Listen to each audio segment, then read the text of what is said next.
नमस्कार दोस्तों, कैसे हैं आप सब। उम्मीद है आप सभी सही अच्छे होंगे। प्रेरक कहानी का शीर्षक है ठंडी रोटी। एक लड़का था, माँ ने उसका विवाह कर दिया, परंतु वह कुछ कमाता नहीं था। माँ जब भी उसको रोटी परोसती थी तब वह कहती कि बेटा ठंडी रोटी खा लो।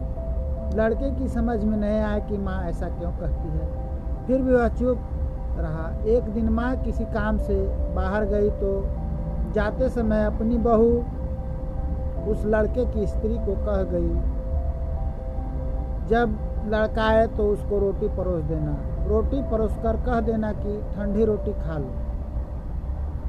उसने अपने पति से वैसा ही कह दिया तो वह चिढ़ गया कि माँ तो कहती ही है, यह भी कहना सीख गई। वह अपनी स्त्री से बोला कि बता रोटी ठंडी कैसे हुई। रोटी भी गर्म है, दाल साग भी गर्म है, फिर तू ठंडी रोटी कैसे कहती है।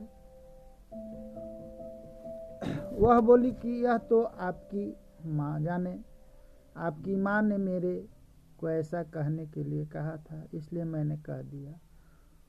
वह बोला कि मैं रोटी नहीं खाऊंगा, माँ तो कहती ही थी, तू भी सीख गई। माँ घर आई तो उसने बहू से पूछा कि क्या लड़के ने भोजन कर लिया। वह बोली कि उन्होंने तो भोजन किया ही नहीं, उल्टा नाराज हो गए।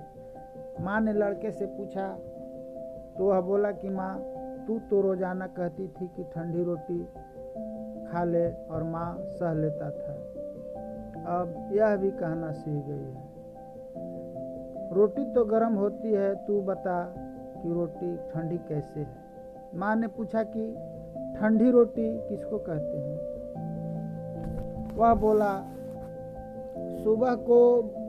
सुबह की बनाई रोटी शाम को ठंडी होती है, ऐसे ही एक दिन की बनाई हुई रोटी दूसरे दिन ठंडी होती है। बासी रोटी ठंडी और ताज़ी रोटी गर्म होती है।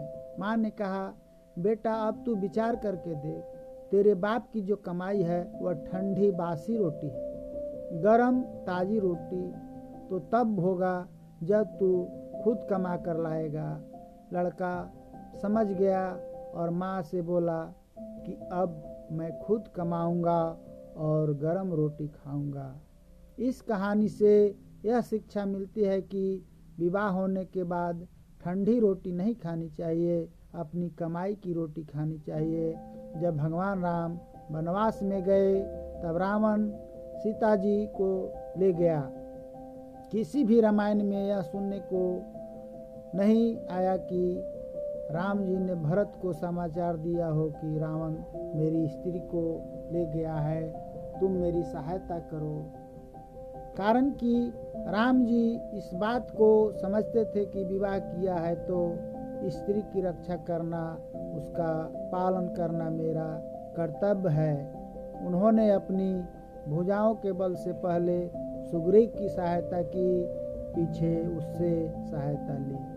सुग्रीव को राजकोष, पुर और नारी, ये 4 चीज़ें दिलाकर अपनी एक स्त्री के लिए सहायता ली।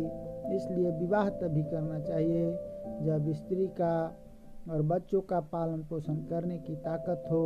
यह ताकत न हो तो विवाह नहीं करना चाहिए। जय श्री राम।